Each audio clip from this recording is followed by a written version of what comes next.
Alright, welcome to the start of, yes, another anime review series.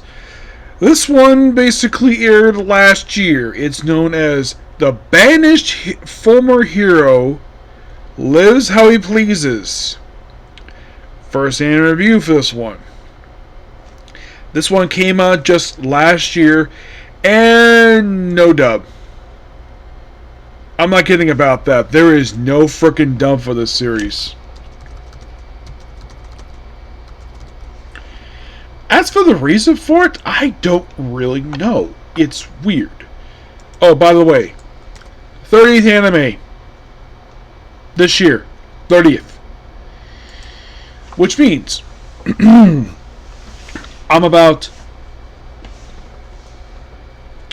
all I gotta do is do 16 more anime, and I break my record for 1 year of anime. Of anime I checked out in 1 year. Like, new, fresh anime. This one is kind of interesting. So, the main character of the series, his name is Alan. Where you see where he, in his previous life, he was, in fact, the hero. Now, this is interesting. This is the first time I can think of where you had a hero get reincarnated into a family of a duke. Yeah, I found it to be quite interesting, because, mostly put, they generally not... I've never seen anime that did this before. Because normally when they do these reincarnations, usually they jump ahead of the future and they're like a student of some school, or it's basically like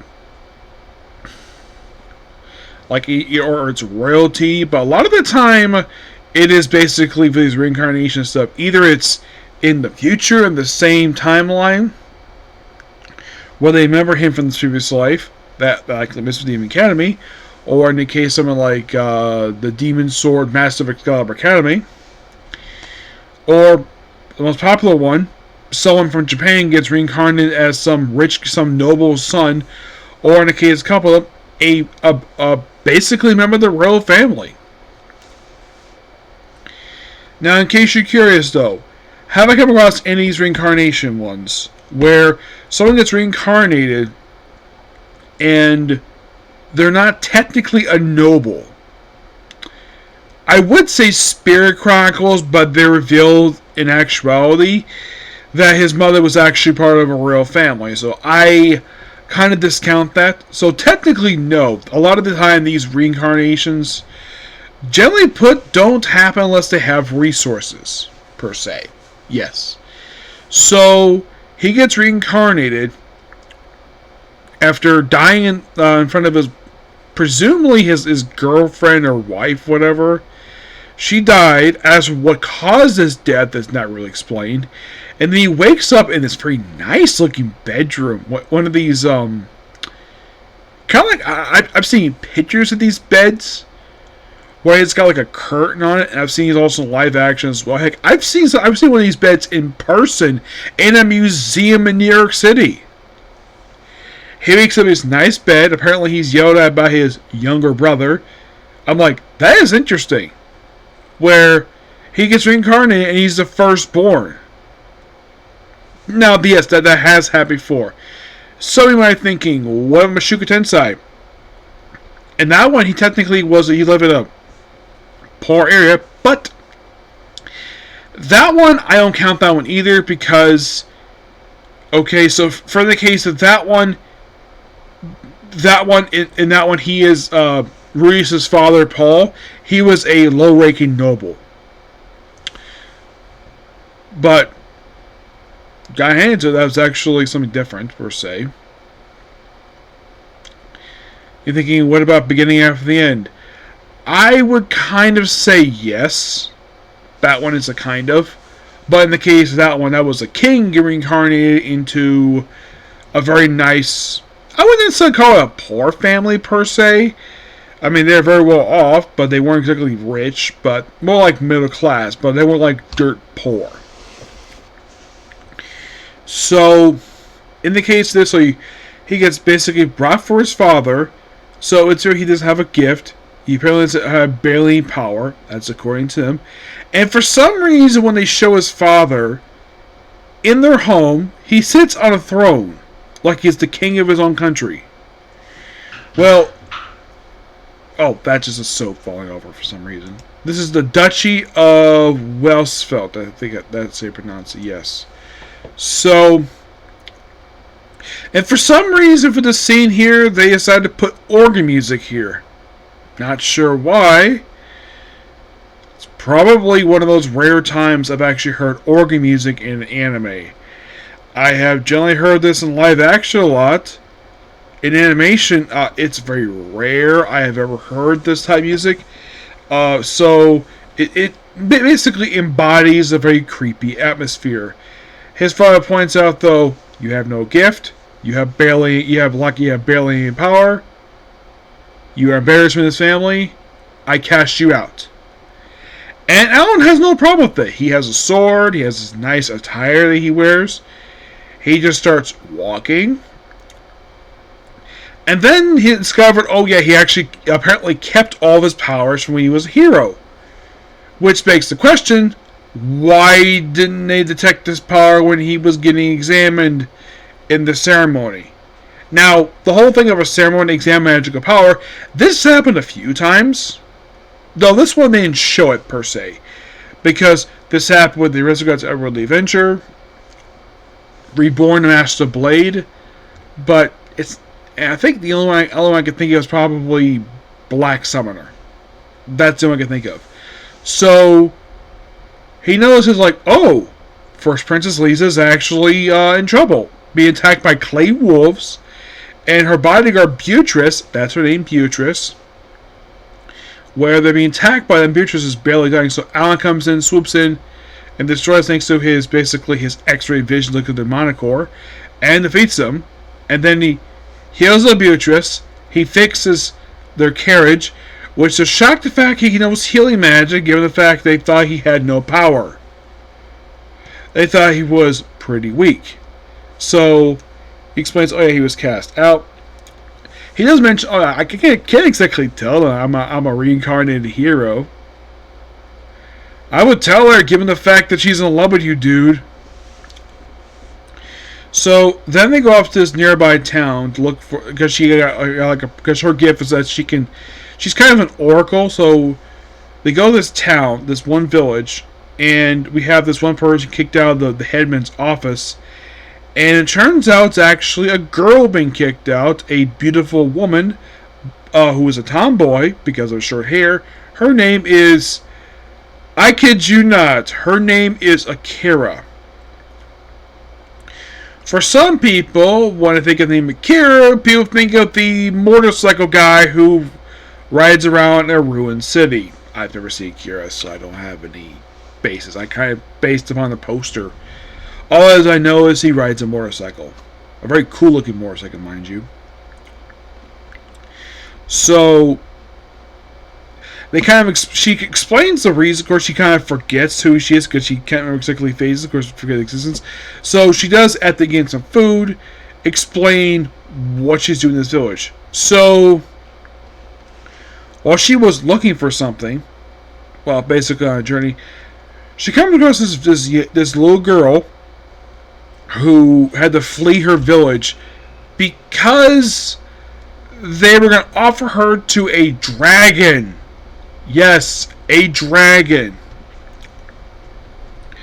The whole thing of the sacrifices thing, this is another thing I don't see very often. I mean, the last one I could think of this happened was the Appraiser anime. But that there was a demon, but it's a similar kind of idea. Just offer sacrifices until he destroys it, but apparently the townspeople don't freaking give a damn. We don't see the reaction to it. Of course, we actually have big battles, so Kara goes in front. Alan, Lisa, and Beatrice go to the back. So Akira tries her best. Bela, despite the fact she's hitting really hard, apparently did nothing to him. So then Alan comes in and proceeds to chop the dragon's wing off and battles him. Of course, he gets annoyed The fact that this, he says, "Oh, you're a mere human. How could a mere human wound me?" And I'm sure that's why I'm thinking, this mere human is a reincarnated hero. And I think Akira points out that you're not exactly an ordinary person.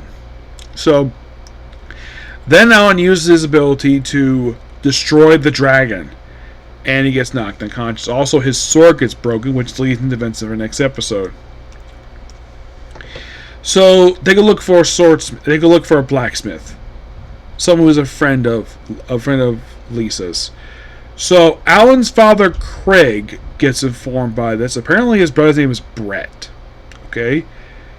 And apparently, he wants revenge on the gods in the Royal Kingdom for some reason. Not sure why, but yeah. So he gets contacted by this man named Horace, who gets informed by it, and on their way to the area, after Akira goes off her own with the little girl because she can't go back to the village because they try to sacrifice her. So they probably think they still need to sacrifice her because they don't know the fact the dragon's been killed. So then all of a sudden we see this brown-skinned woman, and of course when Alan sees her later on in the episode, he identifies her as an Amazon. Now, I heard this, I'm like, the first thing that comes to mind, we have a character identified as Amazon in a Japanese fantasy anime. Is it wrong to have girls in a dungeon? That was the last one I could think of where they featured Amazon as a character. Of course, people in America, people think of Amazon, oh, Wonder Woman's people! Yes, that's kind of true, but in the case of the Japanese stuff, the brown skin for some reason, not sure why. So her name is, what is her name here? Marilyn. Maylin, yes, Maylin. So basically, she informs, like, apparently they don't know the fact Alan is with them. Of course, he doesn't know about the fact that Craig's eldest son, who he basically decided to disown because he had no power. So he runs a couple times in the episode because when they go to this one town, Alan decides to give away the dragon material to the Avengers Guild because he has no money because all he had was his sword and his clothes. And his sword was going to be replaced. And of course, they run into Noelle, where she is a elf who's a blacksmith. Now, of course, basically, there's this woman named Vanessa. And I look at this woman and I'm like, really? So, she is identified as a dwarf. Dwarves are usually shorter people than that. I mean, yes, there has been one thing I could think of where dwarves are depicted to be normal height, but not like really short. The only thing I can think of, it's not in Japanese anime where a dwarf is depicted like this. This was actually in I kid you not, this happened with The Hobbit. Yes, where the dwarves were actually some depicted in normal height, being really tall for dwarves. So there's a woman named Vanessa. She found Noelle. Apparently didn't teach her anything, but Noelle became a good blacksmith. Apparently she doesn't eat, drink, or sleep while she's making swords, which is basically like, could explain how really thin she is. So she makes a sword, but it's because orders, but she changed it because she uses her gift to look at his sword. That's when they go to town. That's when Alan first meets Heldo and Marilyn. And he gets paid really well for the dragon scales. And he gets a new sword. Then, of course, basically, he goes to kill some monsters with it. And then the episode ends with them coming face to face with a giant wolf. From Noelle's perspective, this is the same wolf who ate Vanessa. So, a big bad wolf. Interesting. And I'm looking forward to the remaining 10 more episodes of this. Yep. So yeah, that's particularly a particular video. Please be sure to like and subscribe to notifications. Next up, back to this. Bye.